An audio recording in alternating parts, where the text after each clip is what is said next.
El mensaje de esta noche lleva por título Un evangelio sin presencia, entre el llamado y el descuido. Y hoy me gustaría, como dije hace un instante, poder arrojar un pensamiento y un sentir del Espíritu que está en mi corazón. No está para nada disociado de los mensajes que venimos compartiendo juntos.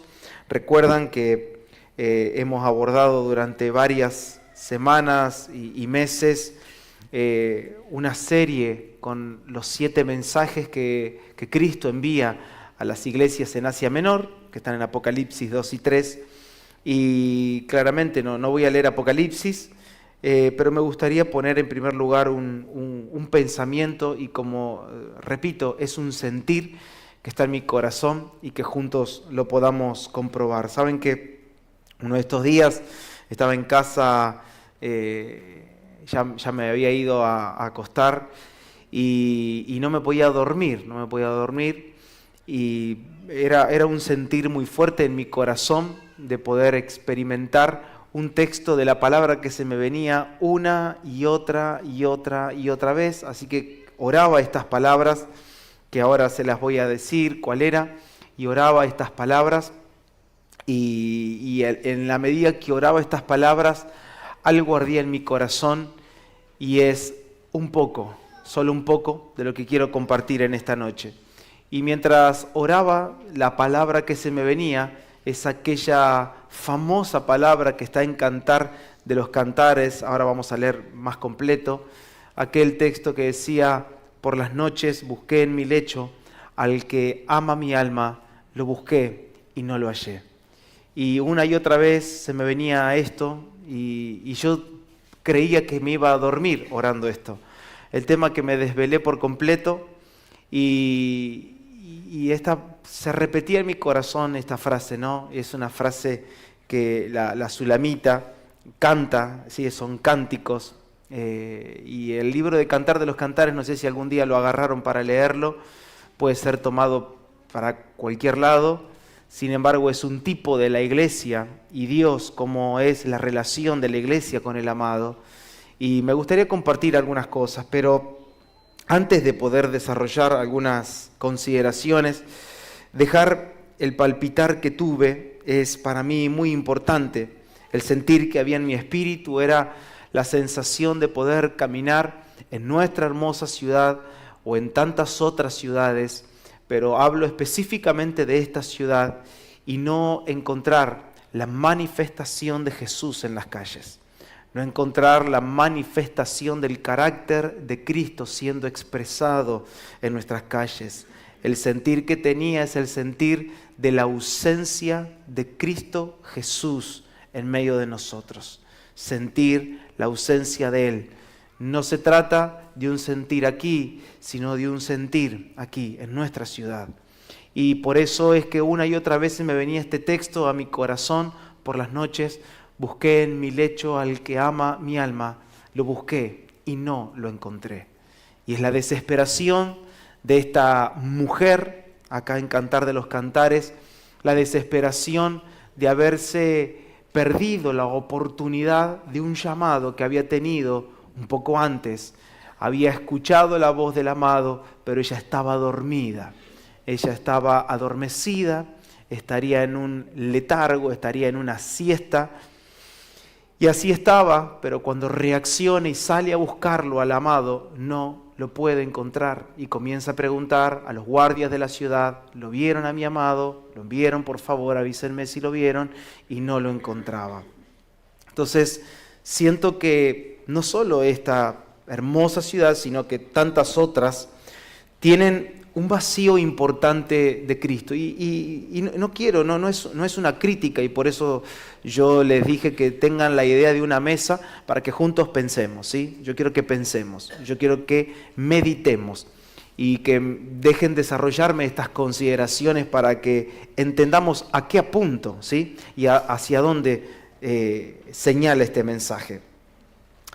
Las iglesias, por lo general, y cuando hablo de las iglesias, hablo específicamente de las distintas congregaciones, las cuales nominalmente están bien posicionadas. muchas de ellas, por no decir todas o casi todas, pertenecen a instituciones que están respaldadas por los años y por las trayectorias y tienen un peso bastante importante. Por lo tanto, podríamos decir que son congregaciones que nominalmente son fuertes, están bien posicionadas, compuestas por pastores que también, no todas, pero muchas de ellas son pastores con trayectorias, congregaciones que visiblemente se ven estables, compuesta también por cristianos, por creyentes o por fieles, quiera usted llamarle como más le guste, pero cristianos de años, fiel al cumplimiento semanal de las reuniones, van a las reuniones, están siempre esos creyentes que reciben el título, abro comillas, de fieles, cierro comillas, y son conocidos por ese nombre porque se cree que la fidelidad tiene que ver con la asistencia a las reuniones. Sin embargo, no dejo de ver que las calles de la ciudad, las congregaciones, están vacías de Cristo. No hay una expresión nítida. Los creyentes siguen sin experimentar la transformación del carácter. Y el carácter que vemos es nuestro carácter,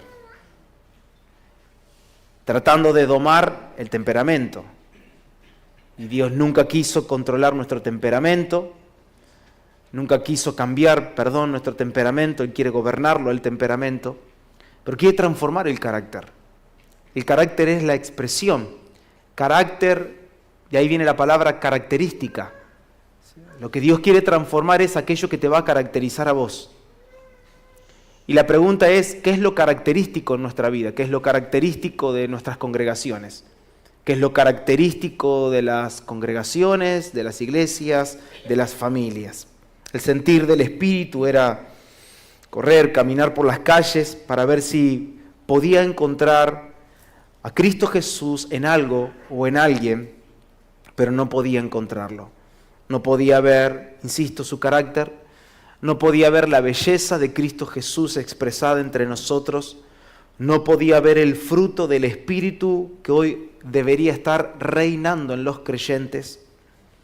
Vi un templo vacío, vi paredes, columnas, bancas y movimientos, pero vacíos de Cristo. El sentimiento de ver a la ciudad en una oquedad profunda, y ahora voy a explicar esta palabra porque es la única que encontré, es ver a la ciudad y a la iglesia en una oquedad tan profunda que puede llegar a ser devastadora para corazones que hoy permanecen sensibles al Señor. La oquedad, esa palabra significa el movimiento de un cuerpo vacío. Es un cuerpo que no tiene nada pero que se mueve. Se usa mucho para cosas de la astrofísica, del universo, y a veces los cuerpos se mueven pero están vacíos, no tienen nada, no están compuestos absolutamente por nada, son huecos. Y la palabra que encontraba es esta. Y no, por favor, yo le pido que no juzgue de manera temprana, pero vaya mordiendo, vaya conmigo tomando la tarea de discernir el mensaje de esta noche. Es el movimiento de un cuerpo vacío. Se mueve mucho, tiene muchas cosas, tiene muchas actividades, acumula cansancio, acumula horas, pero está vacío, no hay algo sustancioso en su interior. Y este vaciamiento, lamentablemente no es el vaciamiento del yo, sino es el vaciamiento de Cristo Jesús en los corazones.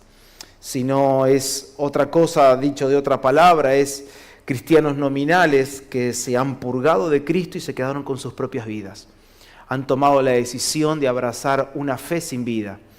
Han tomado la decisión de abrazar una fe que está muerta, una fe que se mueve, pero que no impacta.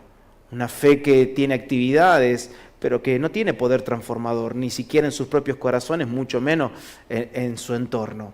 Entonces, son personas que al purgarse de Cristo se quedan con sus propias vidas, se quedan con las costumbres, se quedan con las tradiciones, se quedan con leyes propias, se quedan con las reglas de las instituciones que de algún modo bajaron de arriba y hoy las hemos aprendido y las hacemos. Nunca nos preguntamos por qué ni para qué, pero se hace igual. Y esto lleva a la ausencia de Cristo, esto lleva a un cuerpo con oquedad, a un cuerpo que se mueve, pero está vacío de Cristo. A esto Jesús le puso un nombre y le llamó sepulcros blanqueados, porque por fuera eran hermosos, por fuera estaban aprobados, pero había olor a muerte en el interior.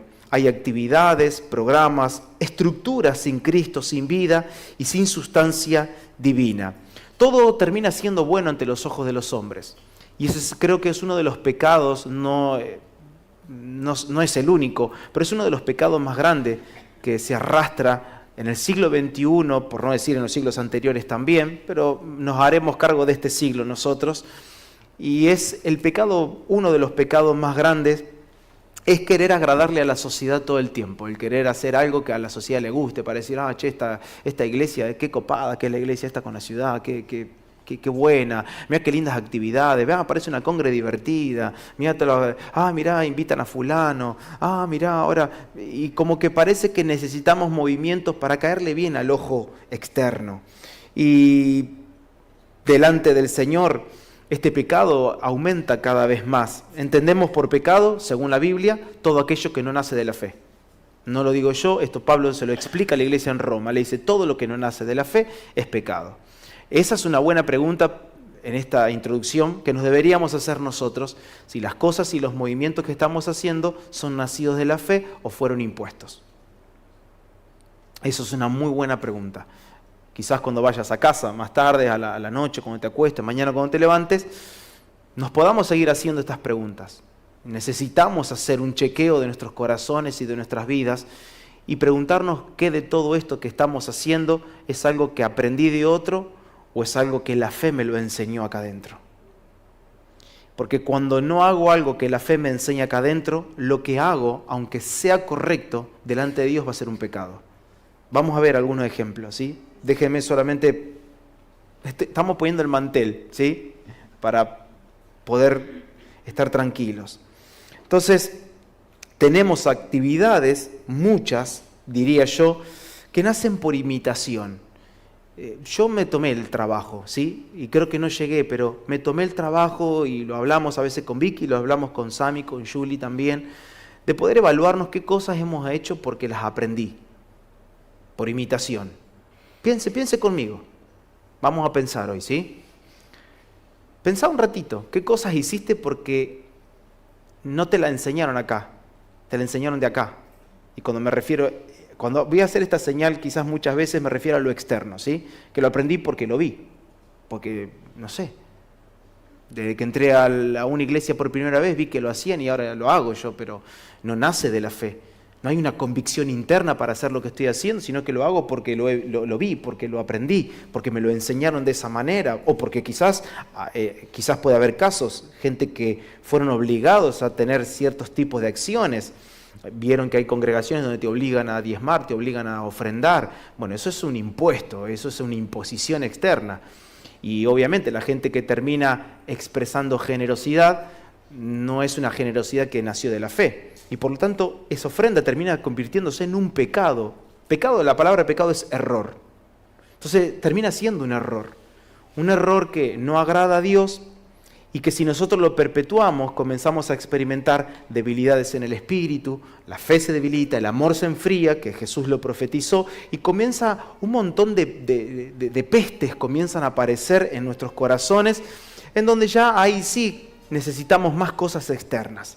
Claro, necesitas ahí un tipo de pastorado que te diga lo que tenés que hacer. Entonces ya, más que tener un pastor, necesitas un psicólogo que te escuche, alguien que te dé consejo, y ya como el consejo no te alcanza, necesitas que el pastor te diga lo que tenés que hacer. Y ya ahí entramos en uno de las cosas más aberrantes que puedan existir, porque los pastores que les gusta esta posición, no todos, pero a una gran parte le gusta esta posición, terminan siendo sustitutos de Cristo. Y terminan sustituyendo la tarea que el Espíritu y la obra del Espíritu en nuestros corazones.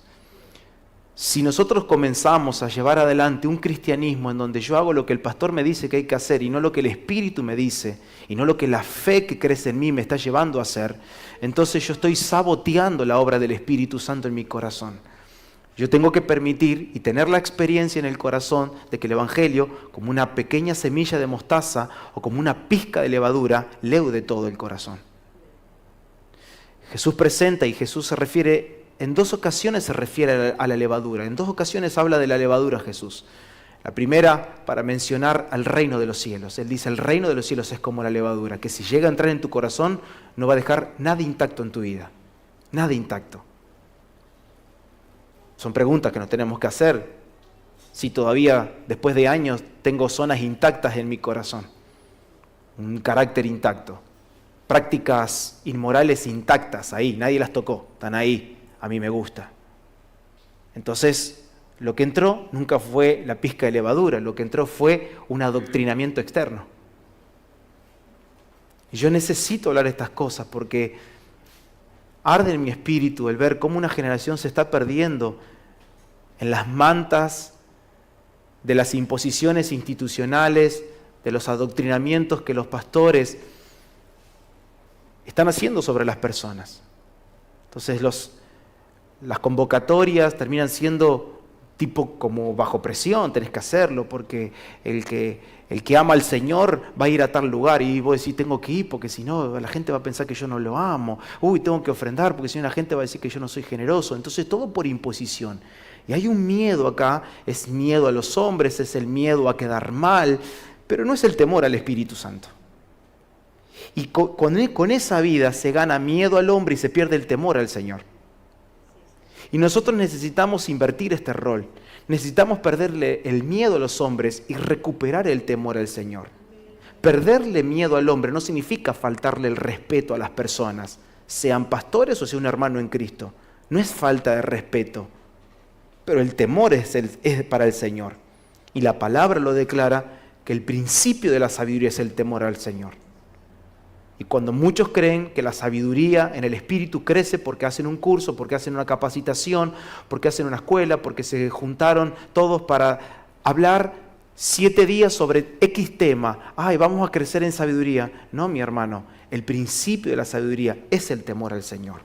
Y no podemos cambiar estos roles que las Escrituras a nosotros nos hablan y nos comunican.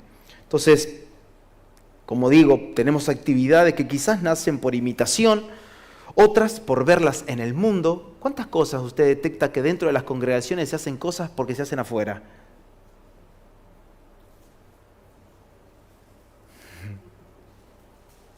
Nunca entró a un auditorio que vos no sabés si entraste a un boliche o a una congregación. Luces, humo. Están cantando y parece un show de Cerati. Lo digo de verdad. No saben dónde estás. Día atrás estaba en un cumpleaños y había luces así, digo, ¿será así un boliche? Dije, nunca entré a un boliche. Pero fui a varias congregaciones que dan la idea de un boliche. Otras actividades impuestas por los hombres, instituciones, actividades que nacen de corazones que solo buscan la efervescencia de la vanidad cristiana, y otras actividades que vienen como fruto de sensaciones y emociones presentes. ¿Sí? No nacen del Señor, pero es lo que se siente en el momento y hay que hacerlo. Pero son claramente pasajeras a la misma vez. Entonces, este vaciamiento del que hablo no es el vaciamiento de uno mismo para que Dios habite y reine, sino el vaciamiento de Dios y el relleno con todo aquello que el hombre sí puede hacer. Y yo quiero que juntos nos podamos evaluar en esta noche qué es la vida o cómo es la vida que yo estoy viviendo. Si yo estoy siendo lleno de Cristo o a mí algo me está rellenando externamente con actividades, con agenda, con tradiciones, con marketing y con el poder que el hombre tiene. Entonces, deseo que teniendo este mantel puesto sobre la mesa, nosotros vayamos un poquitito a leer algunas cosas que yo creo que nos pueden ayudar un poco. Acompáñenme para leer Cantar de los Cantares, capítulo 2, versículo 8. Lo voy a leer en la versión NBI, Cantar de los Cantares, capítulo 2, desde el verso 8, y voy a leer hasta Cantar de los Cantares, capítulo 3, verso 5. Es decir, Vamos a llegar al verso 17 del capítulo 2. Inmediatamente voy a continuar por el versículo 1 del capítulo 3. ¿Sí? Dice Cantares 2:8 hasta Cantares 3:5. La voz de mi amado, mírenlo, aquí viene, saltando por las colinas, brincando por las montañas. Mi amado es como un venado, se parece a un cervatillo. Mírenlo de pie tras nuestro muro, espiando por las ventanas, atisbando por las celosías. Mi amado me habló y me dijo: levántate, amada mía, ven conmigo, mujer hermosa. Mira, el invierno se ha ido y con él han cesado y se han ido las lluvias. Ya brotan flores en los campos, el tiempo de la canción ha llegado. Ya se escucha por toda nuestra tierra el arrullo de las tórtolas. La higuera ofrece sus primeros frutos, las viñas florecen y esparcen su fragancia. Levántate, amada mía, ven conmigo, mujer hermosa. Paloma mía, que te escondes en las grietas de las rocas, en las hendiduras de las montañas, muéstrame tu rostro. Déjame oír tu voz, pues tu voz es placentera y hermoso tu semblante. Atrapen a las zorras, a esas zorras pequeñas que arruinan nuestros viñedos en flor. Mi amado es mío y yo soy suya. Él apacienta su rebaño entre azucenas. Antes de que el día despunte y se desvanezcan las sombras, regresa a mí, amado mío. Corre como un venado, como un cervatillo por colinas escarpadas. Por las noches, sobre mi lecho busco al amor de mi vida. Lo busco y no lo hallo. Me levanto y voy por la ciudad, por sus calles y mercados. Busco al amor de mi vida. Lo busqué y no lo hallé. Me encuentran los centinelas mientras rondan la ciudad. Les pregunto: ¿han visto ustedes al amor de mi vida? No bien los he dejado cuando encuentro al amor de mi vida. Lo abrazo y sin soltarlo lo llevo a la casa de mi madre, a la alcoba donde ella me concibió. Yo les ruego, doncellas de Jerusalén, por las gacelas y cervatillas del bosque, que no desvelen ni molesten a mi amada hasta que ella quiera despertar. Padre, te doy gracias en esta hora y conforme tu palabra, nosotros tenemos abierto nuestro corazón, nuestro espíritu está completamente abierto y nuestros oídos y nuestra mente están dispuestas para ser esclavos, para ser servidores, para ser receptores del mensaje que tienes para nosotros. Danos, Espíritu Santo, un ámbito de discernimiento, de comprensión espiritual y un ámbito de sensibilidad para poder capturar el mensaje que tienes para nosotros. Te lo ruego en el nombre de Cristo Jesús. Amén. Amén. ¿Qué nos encontramos acá en el capítulo 2 y en el capítulo 3? Usted puede leerlo todo al libro, ¿sí? Nos encontramos que desde el verso 8 en adelante, la amada, la sulamita, escucha que el amado venía hacia ella. Y ella puede reconocer, porque es lo que acabamos de leer, ella algo reconoce y conoce que los tiempos han cambiado y no para de cantar la canción de un cambio de estación. Y eso a mí me llama la atención, porque este es el discernimiento que tiene la amada. Ella puede reconocer que hay una estación que cambió y lo canta. Mira, el invierno se ha ido y con él se han ido las lluvias, ya brotan flores en los campos, el tiempo de la canción ha llegado, ya se escucha por toda nuestra tierra el canto de las tórtolas, la higuera ofrece sus primeros frutos, las viñas florecen, esparcen su fragancia. No obstante, a pesar de reconocer los tiempos que se viven y de cantar con precisión y con exactitud la temporada que se estaba viviendo, ella seguía dormida y escondida.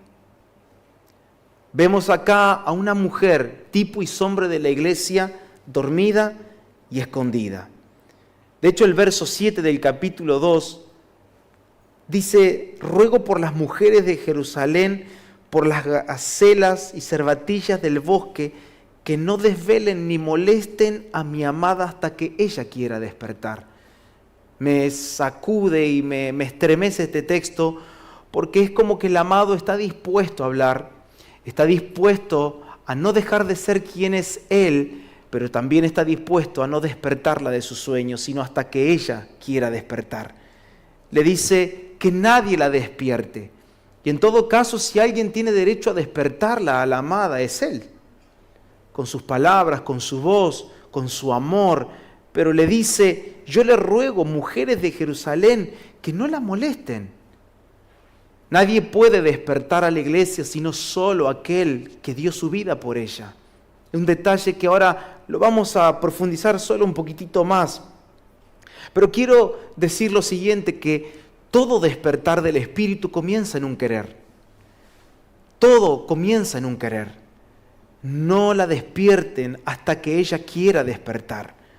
Hay un querer, hay un celo por parte de la iglesia. Y repito, y quiero insistir, a veces nosotros oramos, y yo he estado en muchísimas, cientos de reuniones que tienen que ver con un marco de avivamiento, que tienen que ver con un despertar, con un nuevo tiempo, con una nueva estación. Y cuántas cosas decimos, proclamamos, cantamos, sobre todo sobre esa palabra que se volvió muy frecuente, que es el avivamiento. Y nos encanta hablar del avivamiento. Sin embargo, yo me doy cuenta que el despertar de la iglesia no se da hasta que la iglesia quiera despertar. Y yo me doy cuenta que muchas veces no se quiere despertar cuando aún seguimos aferrados a nuestra vida, cuando aún nos permitimos algunas concesiones o nos damos esos permitidos o esas licencias para llevar adelante una vida que nosotros sabemos en nuestro interior que esas cosas no están aprobadas por Dios. Sabemos que estamos llevando adelante actividades que el Espíritu Santo nunca nos pidió realizar. Y a veces ponerle freno a estas cosas no es lo que a nuestra alma le agrada. Cuando todo el mundo te dice: vamos, corre, es tiempo de correr, es tiempo de avanzar, es tiempo de conquista. Y a veces Dios te va a decir: quiero que frenes, quiero que te detengas, quiero que te sientes y que hagas silencio. No quiero que hables. A veces es más aprobado delante de Dios el dormir que el querer avanzar a ciegas sin una dirección de parte del Señor. Y hay muchísimos ejemplos y pueden leer la palabra y encontrar y enriquecer esto que estoy hablando. Pero hay muchísimos ejemplos de personas que han decidido avanzar en contra de lo que Dios le pidió y el desastre fue calamitoso. Ahora, yo no quiero salirme del tema, pero no puedo dejar de pensar en un despertar que Dios produce, y de hecho la Biblia lo menciona específicamente, pero yo me recuerdo cuando Dios termina despertando al pueblo, a su pueblo que había salido de la cautividad de Babilonia, habían regresado a Jerusalén, y dice, y esto está en el marco del libro del profeta Ageo, dice que comenzaron a atender más lo propio que la casa de Dios. Ya llevaban muchísimos años, al punto de que Dios nunca les prohibió que ellos edifiquen sus propias casas, porque en algún lugar tienen que vivir, tienen que hacer morada, hay que comer un pan, hay que ponerle un techo a tu esposa, a tus hijos. Yo me pongo en lugar como papá, si yo llego a una ciudad, y imagínense salir exiliado de Chivilcoy, que te den la oportunidad de regresar a tu ciudad, lo primero que haces es buscar tu casa.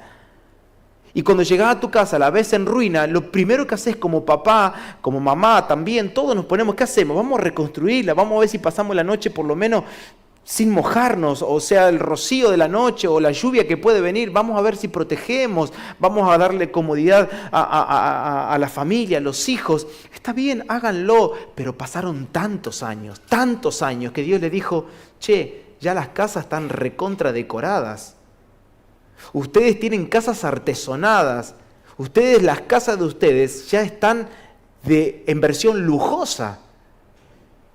¿Y mi casa? ¿Cómo está mi casa? Todavía sigue destruida, está sin techo. Llena de animales, llena de polvo, llena de escombros. Y a veces nos sucede que el adormecimiento del espíritu suena mucho al libro del profeta Ageo. El adormecimiento y el letargo, el dormir y los escondites son escondites de nuestra propia vida. Nos escondemos en nuestra propia vida, no atendemos la obra de Dios. Nosotros creemos que la estamos atendiendo. Porque me voy a poner yo y mi familia de ejemplo. No quiero tocar a nadie porque viajo, porque voy a aquella ciudad, porque llevo el mensaje, porque vengo, porque en la semana tengo que volver a ir y porque después volví. Ay, tuve que volver a ir porque nos pasó otra cosa y no sé qué. Y la obra del Señor. Esa es nuestra imaginación. Nosotros estamos creyendo que estamos atendiendo la obra de Dios. La obra de Dios comienza a atenderse cuando cerramos nuestras obras. Cuando le pongo fin a mi vida, cuando le pongo fin y freno a las pasiones de la carne. La obra del Señor es atendida cuando le digo que no al deseo de los ojos, cuando le digo que no al deseo de la carne y cuando le digo que no a la vanagloria de la vida.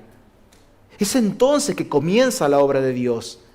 La obra de Dios no tiene nada que ver con prepararse una maleta y viajar.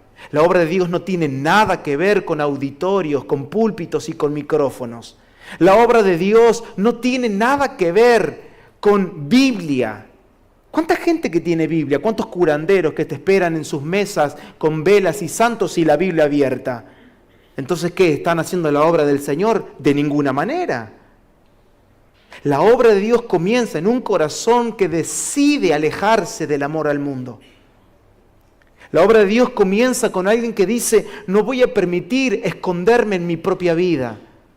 No voy a permitir esconderme en mis propios asuntos, en mis propios negocios. Y dice específicamente el libro de Ageo en el capítulo 1, verso 14. Yo lo paso rápido, no lo busque.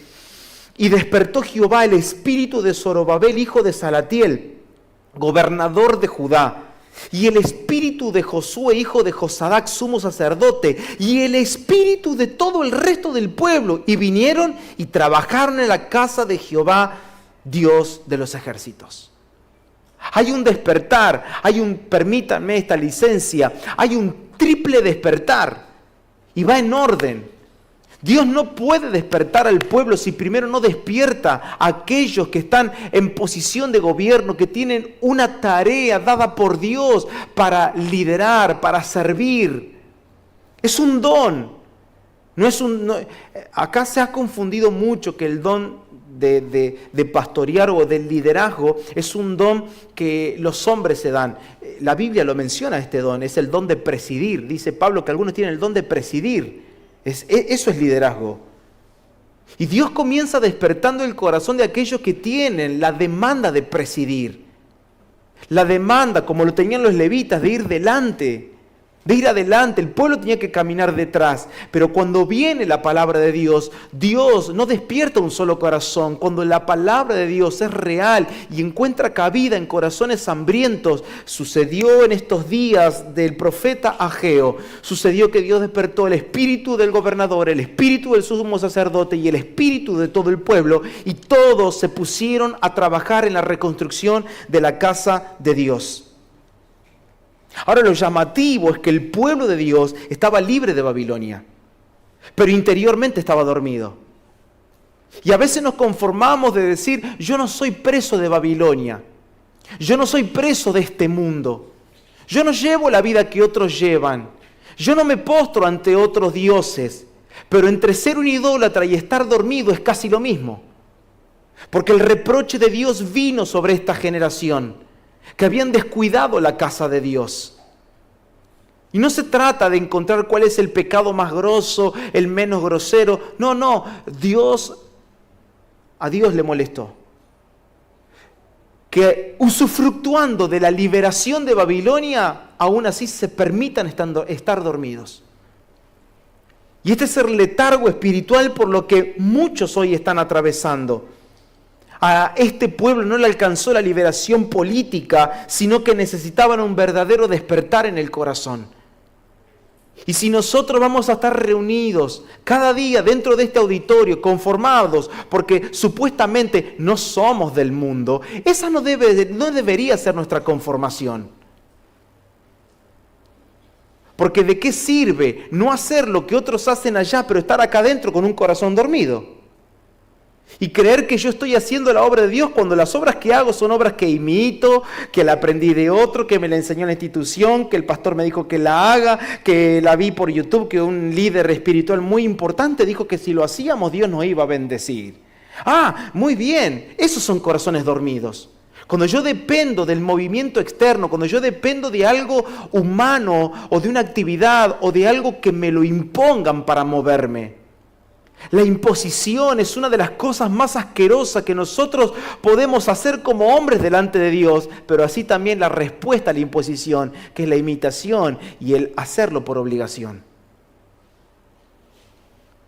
Era libre este pueblo de Babilonia, libre de hacer todo lo que realizaban años atrás en ese imperio, pero aún así seguían atados a sus propias acciones, atados a su propio querer, atados a sus propias vanidades, de tal modo que la casa de Dios estaba abandonada. Yo quiero que aprendamos algo juntos en esta noche. Salvación no es solo dejar de hacer lo que antes hacía en el mundo. Salvación es acercarme a la obra que Dios quiere que haga. Lo vuelvo a repetir. Salvación no es dejar de hacer lo que antes hacía. Salvación no es solamente, subrayo la palabra solamente, dejar de hacer lo que en el mundo hacía. Salvación es dejar de hacer aquellas obras y acercarme a las buenas obras que Dios preparó de antemano. ¿El letargo en dónde está? En el punto medio. ¿Dónde está el adormecimiento? ¿Dónde se duerme la generación cuando ya se conforma diciendo, ya no hago, ya no vivo como los del mundo? Bueno, pero tienes que vivir como un hijo de Dios. No, pero yo no me acuesto con ninguna mujer que no sea mi esposa. Yo, pastor, no tomo. Yo no fumo, pastor. Yo no me drogo, pastor. Bien. Gloria a Dios por la obra que Él ha comenzado, pero la perfección de la obra de Dios tiene que ver con terminar haciendo lo que Él quiere que hagas. Y no quedarte dormido en una posición gris en la vida en donde decimos, bueno, yo por lo menos soy salvo. Me voy al cielo, no sé qué concepto de ir al cielo tendrá, porque es raro, porque ese concepto no aparece en la Biblia. Abro paréntesis, Mateo capítulo 7, muchos me dirán, en tu nombre hicimos esto, aquello, les diré, no los conozco, apártense de mí, hacedores de maldad. Y Jesús es claro diciendo, mi Padre solo en aquel día conocerá a los que hicieron su voluntad. Por lo tanto, el reino de los cielos tiene que ver tiene relación con algo que yo hago, no con algo que dejé de hacer solamente. Con algo que yo realizo. Recuerdan el encuentro de Jesús con la samaritana, mi comida es hacer la voluntad del que me envió. Ese era el alimento para Jesús, era una realización, no era un dejar de hacer. Y sucede hoy en día estas cosas. No es suficiente tener un cambio aparente, visible, externo de la obra de Cristo. Esos cambios externos, ¿cuál pueden ser? Pueden ser como congregar, puede ser lo que dije recién, no hacer lo que antes hacía. Lo que necesitamos es un despertar interno para que ahora hagamos lo que tenemos que hacer. Y menciono los cambios externos como acciones que nosotros podemos imitar de otros, podemos aprenderlas de otros sin la sustancia correcta. Y yo quiero, mis hermanos, en esta noche, que juntos aceptemos la propuesta del Espíritu Santo para que podamos examinarnos a nosotros mismos. La propuesta en esta noche es que vos puedas mirar hacia adentro ahora. Que cada uno de nosotros pueda mirar hacia adentro. Quizás todavía muchos están en una posición que dice, estoy luchando para abandonar el mundo. Muy bien, es la obra del Espíritu Santo. Dios, el que comienza la obra, la va a completar, la va a perfeccionar. Confía en el Espíritu de Cristo que mora en ti, confía. Deja que Él guíe tus pasos, deja que Él te hable. Mantente cerca de las Escrituras, mantente cerca de personas que puedan ayudarte a interpretar las Escrituras. ¿Recuerdan el episodio de Felipe con el eunuco? Mantente cerca de gente que puede ayudarte a interpretar, pero esa gente jamás te dirá lo que tienes que hacer. ¿Cómo sé si la persona, cómo sé si el pastor, cómo sé si los líderes que me rodean son líderes llenos del Espíritu Santo? Porque nunca te dirán lo que debes hacer. Nunca. Porque ellos no fueron puestos para ser sustitutos de Cristo. Ellos fueron puestos para llevarte a Él y que Él sea gobierno y rey de tu corazón. Porque de esta manera, hermanos, deberíamos crear un monasterio. Irnos a vivir todos juntos y listo, se acabó el problema.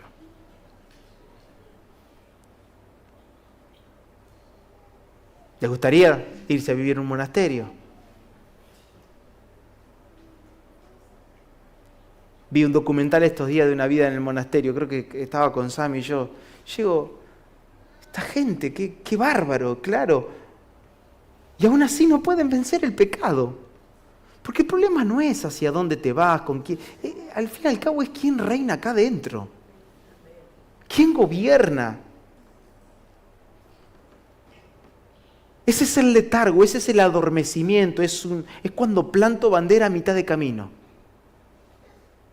Cuando yo me conformo, cuando yo espero mi propia aprobación. ¿Vieron que hay gente que dice, no, yo creo que estoy haciendo las cosas bien?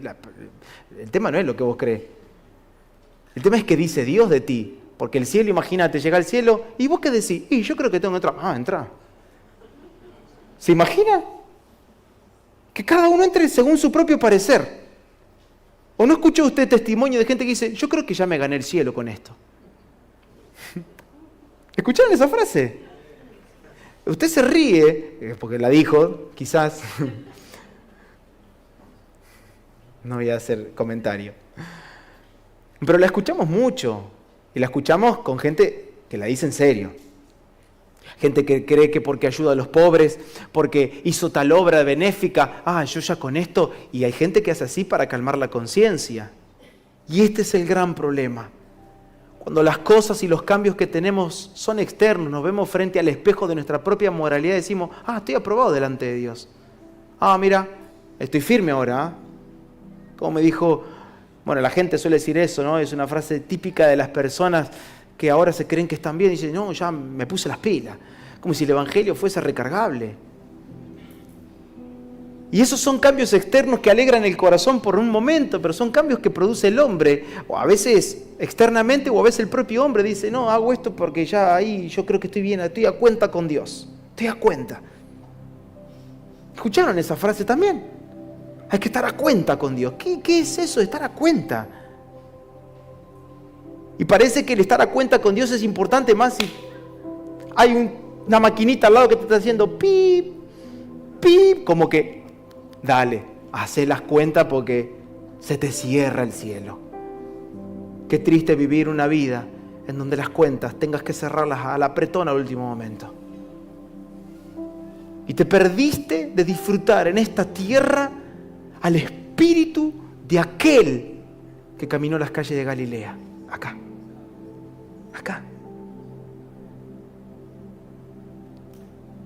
Nos encantan las series de Jesús. ¿Vio la gente que está prendida con la serie de Jesús? De Joseph. Yo creo en ese Jesús. Tienes que creer en este que vino acá a vivir a tu corazón, no en el que está ahí en la pantalla.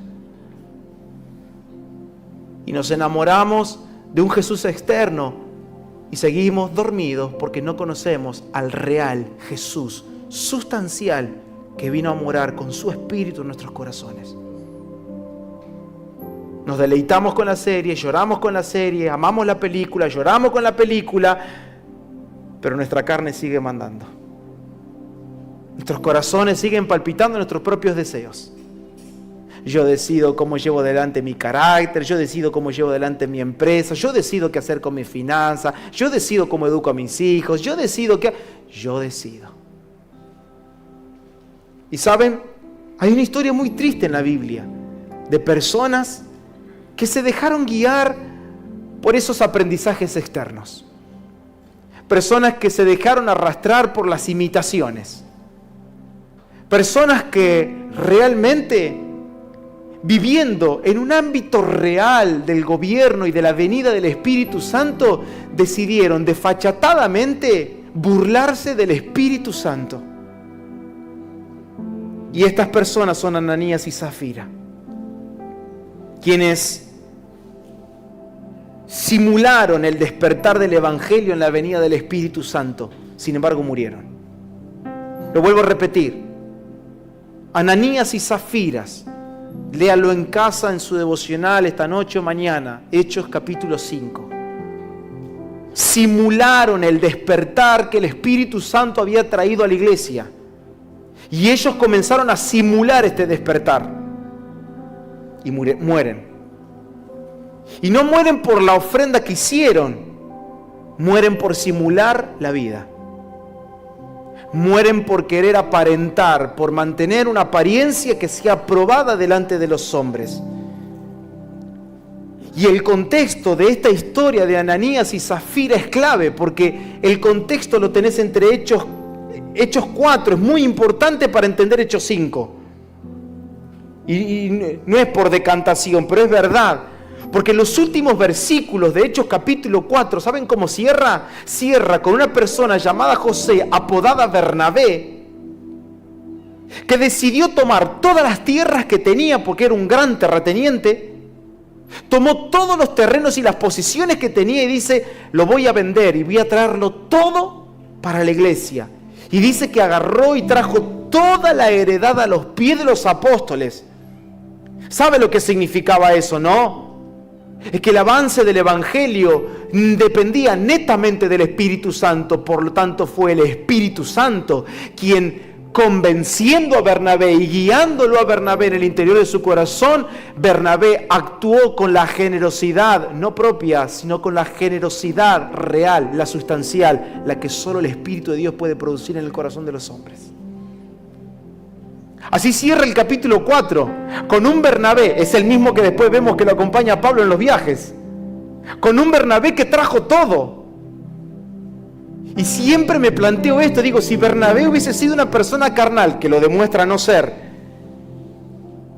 ¿por qué no seguía él en los viajes? Podría decir, che, pero la ofrenda la puse yo, ¿por qué no me mandan a mí? Y no, se hace lo que el Espíritu Santo dice. Y esto lo tenían en claro. Pero así comienza Hechos 5. Comienza con Ananías y Zafira, imitando la acción, pero no compartiendo la sustancia. Repito, Ananías y Zafira imitando una acción, pero no compartiendo la sustancia. Nadie exigía a los creyentes a vender sus terrenos. Nadie había anunciado en la congregación, en la última reunión, hermano, sería bueno que vayan vendiendo los terrenos para predicar la palabra. No, nadie dijo nada. Esta es la esencia de la iglesia por naturaleza. Es un cuerpo que se mueve, pero que no está vacío, está lleno del Espíritu Santo. No necesitamos hacer anuncios para que ahora, no, porque tenemos que ponernos de acuerdo. ¿Saben cuál era el punto de acuerdo? El Espíritu Santo. El punto de acuerdo era el Espíritu Santo. Hoy nosotros no nos alcanzan ni los grupos de WhatsApp para ponernos de acuerdo. Nada nos alcanza, nada nos abastece. No era obligación vender terreno, tampoco era una exigencia dar todo si es que lo vendiste. Lo único que se exige y lo único que era requisito era la presencia moradora del Espíritu Santo. Lo único que se exigía era la verdad. Y Pedro fue claro con Ananías y Zafira. Primero con él, después con ella que vino 3 horas más tarde. Y Pedro le dice, ¿no era tuyo antes de venderlo el terreno? ¿No estaba el dinero en tu poder? ¿No podías hacer con el dinero lo que vos querías? ¿Y quién te estaba obligando a hacer esto? Y yo quiero que por favor pongamos la lupa en esto, porque el pecado no fue retener una parte. El pecado no era que ellos retuvieron, el pecado fue querer parecer despiertos cuando estaban dormidos. Querer hacerse lo que yo también me muevo en el espíritu como Bernabé. Yo también no soy menos, yo soy como Bernabé. Yo también me muevo en el espíritu con mi esposo. Ananías puede decir, yo me muevo en el espíritu con mi esposa, no sabes. La obra del Señor es lo más importante. Cristo es todo, que el reino avance. Me imagino que el vocabulario de este matrimonio sería espectacular. Ellos simulaban la vida de un despertar que el Espíritu había traído en Hechos capítulo 2. La estaban simulando, pero acá adentro estaban dormidos. Nunca habían amanecido. Quisieron apropiarse del lenguaje, quisieron apropiarse de la estética, quisieron apropiarse de las acciones externas del mover del Espíritu sin someterse a la verdad que producía el Espíritu en sus corazones. Todo el tiempo así vivían Ananías y Zafiras, como toda la iglesia. Vivían en un tiempo de visitación y de gobierno real. Recordando las palabras de Jesús cuando le dijo, no quedarán huérfanos, yo enviaré a mi Espíritu. No los voy a dejar solos, recibirán otro consolador y estará con ustedes para siempre. Ellos podían recordar las palabras de Jesús, que antes de ascender a los cielos, Jesús fue el que le dijo, no se muevan de acá, esperen que venga el gobierno, esperen a recibir mi Espíritu, esperen a recibir el poder que el Espíritu Santo dará para todos aquellos que estén en ese aposento. Y era un tiempo de gobierno real. Ellos podían ver el movimiento de personas llenas del Espíritu de Cristo. No obstante, observaron un acto genuino de Bernabé y decidieron reproducir la forma sin la sustancia que solo la cruz puede producir. Lo peor que nos puede pasar es reproducir formas. Lo peor que nos puede pasar en nuestro cristianismo es reproducir un cristianismo ¿sin qué? Sin el Espíritu de Cristo. ¿Quieres una vida trágica? ¿Quieres una vida cansada? ¿Quieres vivir como dijo Jesús, cansado, agotado? Vengan a mí. Yo los puedo hacer descansar. Dejen sus yugos, dejen sus cargas. Yo los puedo hacer descansar. Pero van a tener que tomar mi yugo y mi carga. Esto es exactamente un evangelio sin presencia. Y este es el título del mensaje. Un evangelio sin presencia. Actividad correcta, escenario correcto, lenguaje correcto, pero un resultado literalmente mortal. Literalmente mortal. No porque esto en el Espíritu no significa nada en el Espíritu, porque esta gente vivía el nuevo pacto. ¿Saben qué es el nuevo pacto? Es una ley interna. Eso es nuevo pacto. Nuevo pacto no es una doctrina. Nuevo pacto no es algo que tiene que decorar nuestro vocabulario. Nuevo pacto es vida del Espíritu, real, ahora, ya, presente, 24/7. Nuevo pacto es una ley metida acá adentro. No escrita afuera, es adentro. No tengo que esperar algo de afuera. ¿Qué es vivir en el nuevo pacto? No hacer lo que otros hacen, hacer lo que acá adentro se me está diciendo que tengo que hacer. Eso es nuevo pacto. Nuevo pacto es de salir de la zona de la imitación de las personas y volverme en todo caso imitador de Cristo. No murieron porque Dios era malo o severo, sino porque Dios no permite que su gloria termine siendo usada como una escenografía. Y considero que muchos se burlan del Espíritu Santo. Mis amados hermanos, el adormecimiento de la iglesia tiene mucho que ver con el menosprecio al Espíritu de Cristo. Mucho que ver. Por no decir todo que ver.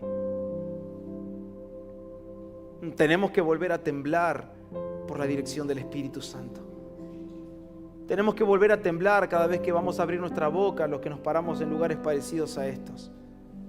Tenemos que volver a temblar a la hora de hacer una actividad si es que el Espíritu la está pidiendo. Dejar de hacer cosas porque la corriente nos empuja y nos lleva, y hacer cosas por convicción. La advertencia que queda y que lamentablemente duele y que habrá dolido mucho para la iglesia es que en tiempos de un verdadero despertar el mayor peligro nunca será la oposición externa o del mundo que tengamos, sino que el mayor peligro es la imitación interna. Es la imitación.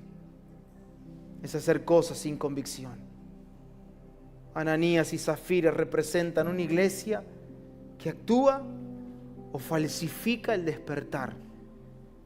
Es una iglesia que copia los frutos, copia las acciones, copia los movimientos externos que el Espíritu está produciendo realmente en el corazón de otros, pero que se niega a vivir la verdad completa.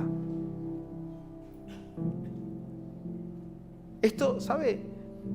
Lo de Ananías y Zafira no es inmadurez. Hay que ponerle las palabras que son. Esto es falsificación.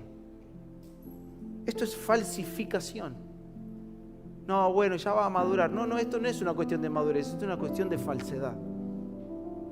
Es una cuestión de mentira contra el Espíritu Santo. Y de esto no se madura. O mueres o confiesas. O quedas rechazado o te arrepientes en sensibilidad a la voz del amado que está hablando, que está llamando, y reaccionas. En Hechos 2, Hechos 3, Hechos 4, en adelante, la iglesia sí estaba despierta. Sí que había temor de Dios en la iglesia. Había verdad, había generosidad real, nacida del Espíritu, y había presencia real del Espíritu Santo. Necesitamos volver a este punto, al punto donde las cosas son reales en nosotros. Reales. Reales. Si cuando canto, Él está cantando en mí. Si cuando entono la canción, es realmente que el corazón está entonando la canción, tal como lo dice esa canción.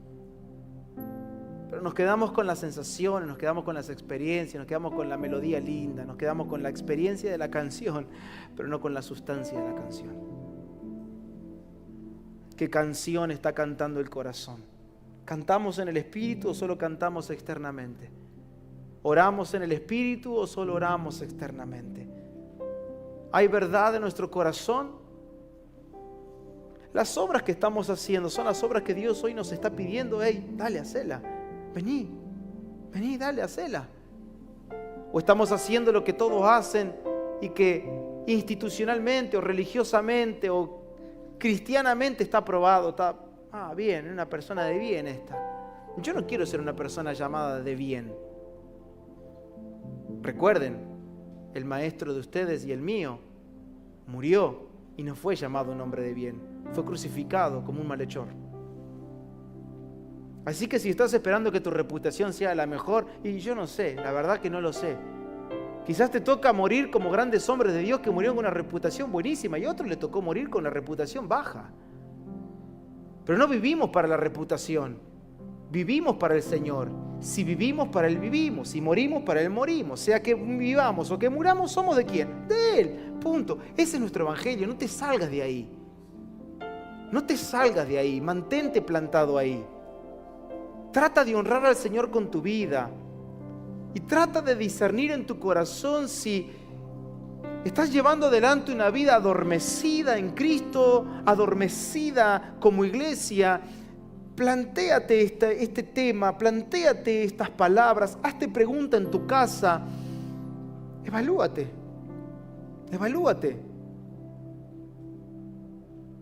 Nada haremos en esta noche que el Espíritu Santo no nos pida hacer, y nada harás si el Espíritu Santo no te lleva a hacerlo. Nada haremos. Porque si hay arrepentimiento, el arrepentimiento es acá y acá. No es acá, es acá y acá. Si hay llanto y hay quebranto, no es acá en este auditorio, es acá y acá. Es interno, el arrepentimiento es interno, el quebranto es interno, el llanto es interno. ¿Puede exteriorizarlo? Sí, pero es interno. Es interno. Un alma quebrantada es un alma que experimentó la voz del amado. Y no vamos a terminarlo todo, pero solo termino con esto. Si la palabra de Dios no despierta los corazones, nada cambia. Nada cambia. No hay eventos que cambien corazones. No hay despertar detrás de un gran congreso grandilocuente con propaganda espectacular y con oradores que te atraen la atención. No, ahí no está el despertar de Dios. El despertar de Dios está en la palabra y el despertar le pertenece a Dios, no le pertenece a ninguna institución, no le pertenece a un pastor, no le pertenece a un profeta, no le pertenece a un apóstol. El despertar es del Señor. Mujeres de Jerusalén, que nadie despierte hasta que ella quiera despertar. Y en todo caso, si hay alguien que tiene derecho a despertarla, soy yo. Y hay muchos ejemplos en la Biblia, Dios despertando al pueblo, Dios sacudiéndolo. Vimos juntos los 7 mensajes a la iglesia en Asia Menor. Él tiene autoridad. Él es el verdadero testigo fiel. Él es el principio de la creación. Él es el origen de todas las cosas. Si a Él escuchamos, entonces las cosas pueden comenzar a cambiar. Como recuerdo ese texto que está en Hebreos, si no me equivoco.